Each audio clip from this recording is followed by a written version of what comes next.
How did I increase conversions for a product by 44% in just a few simple tweaks? Well, I'm about to show you in this video. I'm currently in the process of rewriting a client's evergreen email funnel. And after writing hundreds and hundreds of pages of email marketing copy since first starting writing emails way back in 2011, I know a thing or two about tricks of the trade that make people read and click. And that's what I'm going to show you today. I love email marketing. I don't just love writing emails, but I like reading them too. Whether it's my Unroll Me condensed digest so I can see all of them neatly there at once, or emails that I don't miss from some of my favorite brands. Whether you've already got tons of funnels and email marketing copy firing away in your business, or you're brand new to figuring out how to be a DIY copywriter for your business, just getting that email marketing account and figuring out a newsletter strategy, this video is for you. If there is at least one brand out there with emails that you love to read and they always help you out, then hit that like button below and let's get started.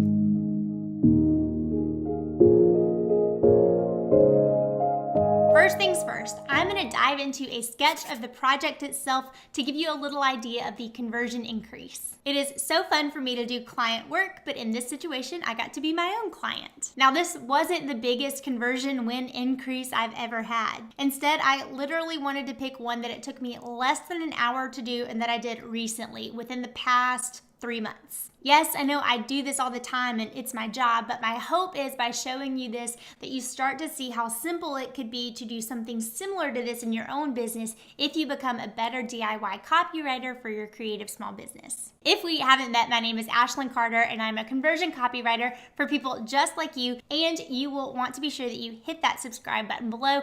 I drop videos like this every single week and that is how you will be first to know. Okay, so I took a product that was getting a pretty steady, solid affiliate payout fee. Over a period of just over 3 years, affiliate kickback fees for this product grossed $12,600 in sales for my business. I started it in May of 2016, not bad for a product that I just set out there to see what would happen with, but I wanted to see if I could make more sales. Classic copywriter move. Well, I made some tweaks and here's how I wrote out a 5-part email funnel that increased sales by 44%. If you like data, another way to say that is I figured out how to make 41% of the entire program to date sales in just 9 weeks. This brought in an extra $5,200 for my business. Again, not bad for an affiliate program for a brand or business the size of mine. One other thing you need to know as we look at this case study is that the kickback fee that I got for everybody that I recommended use this was $50 per person. Not bad, that's a pretty modest, fair affiliate payout fee. Now that I've done this, I am looking for other ways to do this in my business, not just with my own lower priced products or downloads,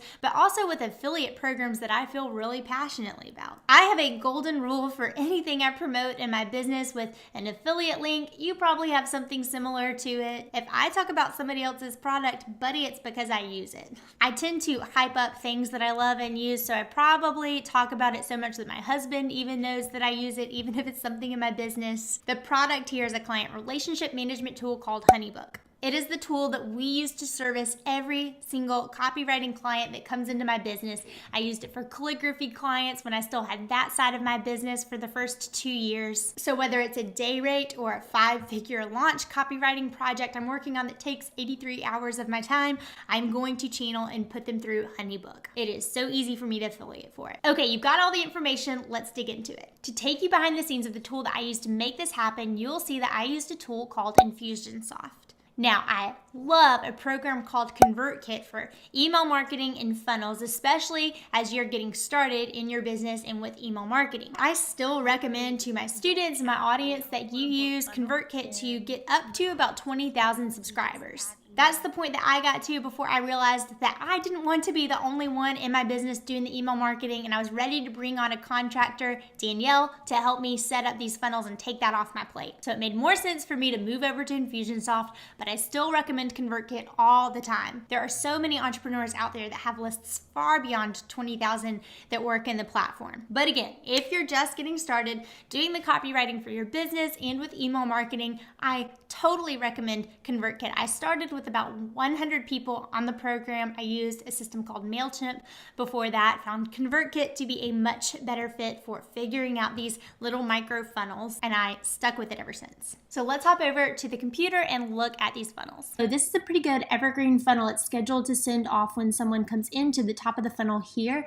Like I mentioned, this is set up here in Infusionsoft. You could very easily set up this very same type funnel in ConvertKit as a tool. Now, if you open up an email, of course, the copy is loaded in, so you can see it like right here. And I'm going to go into specifics of drafting this in a moment, but that is an overview so you can see what that funnel looked like. Again, if you download the freebie below this video, you can sneak a peek at a suggested funnel map for an affiliate program like this. Part of any copywriting job I do in my business, whether it is for my own business, when I'm the client, or for clients, is done in phases. My copywriting for creative students know this, but I tell them never ever write within the platform itself. This helps me stay focused on one task, which is making sure that copy is compelling. Even as someone who's been writing marketing words for over a decade, I still don't feel comfortable when I hop into Showit or Squarespace, Infusionsoft, Lead Pages, whatever the tool is, and start changing and marking up copy directly. Just last week, a client who has a launch going on wanted to see if I had some quick recommendations to make for a landing page,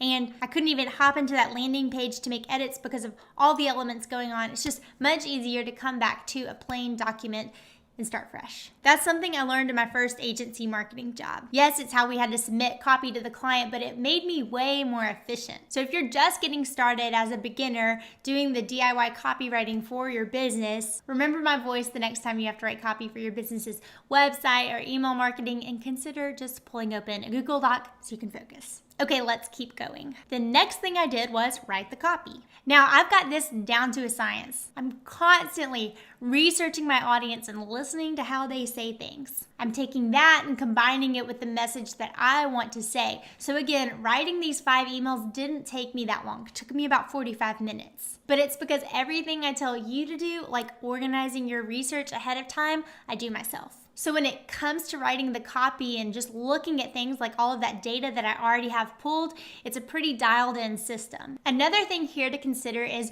what people have told me that they need help with when it comes to client experience. Because again, this product, this tool, HoneyBook, helps with client experience as a CRM. This helps me know what kind of content to even include in this micro funnel. My students will recognize this is how I teach you to go back into that client or customer voice hacking. So here I want to go back in, and again, since I'm writing about client experience here, I want to see what they told me in regards to that. I also knew the top of funnel point for this sequence. People that are interested in jumping into this mini funnel and are interested in HoneyBook, I really want to hold their hand with it. I've seen that offering a sample page of the client magazine that I used for years in my business is something that helps them out, so I include that and bake it in. And one thing that I wanted to do is update the funnel and capitalize on content that I had created that would go great into this funnel. So basically taking things that are already made and repurposing them so other people can see them. So here I am inside a primary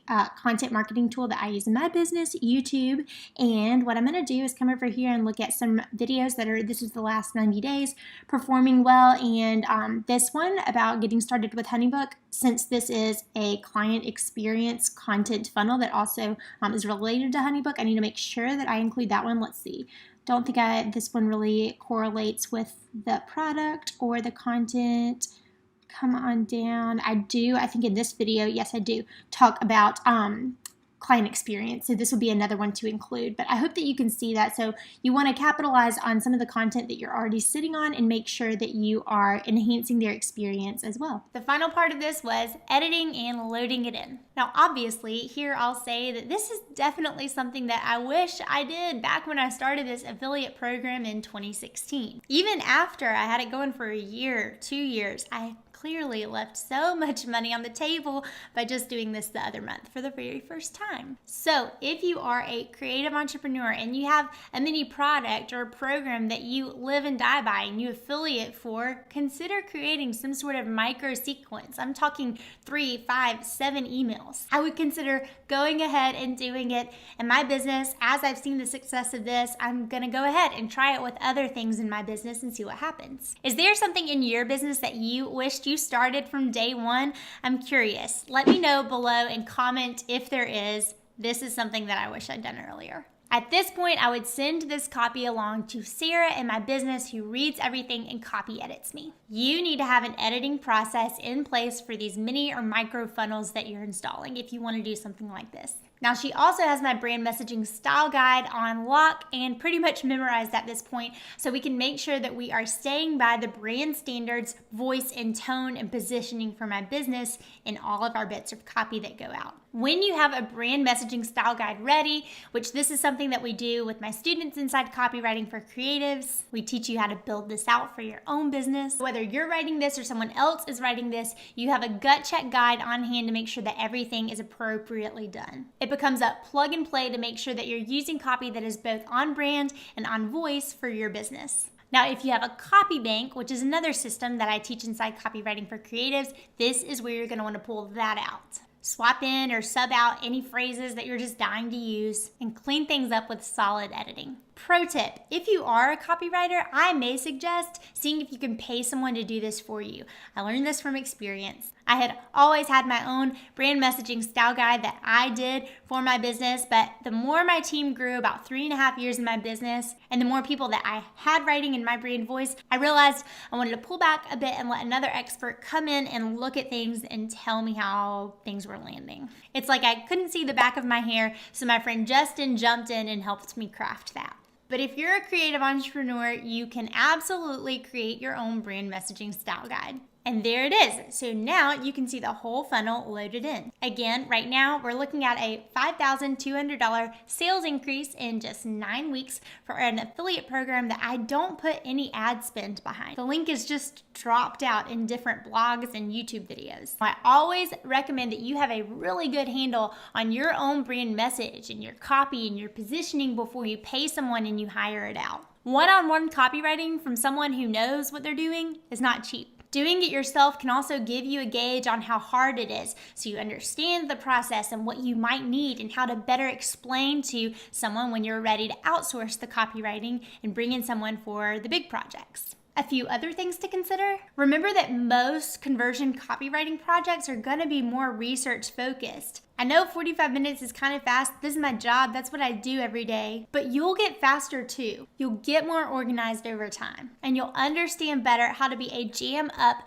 DIY copywriter, which is crucial to your success as a creative small business owner. Plus, then you can actually afford to hire out when it comes to the bigger needs in your business, like a huge website deep dive and rebrand, a sales page, or a launch copy project. If you enjoy this behind the scenes peek at a funnel in my business, then take a screenshot right now and share it on Instagram. Be sure to tag me so I can shout you out. If you really want help on figuring out how to organize that research that we talked about in this video, then be sure to watch the next video when I take you through some ninja tips on how to organize your research so you can write better copy.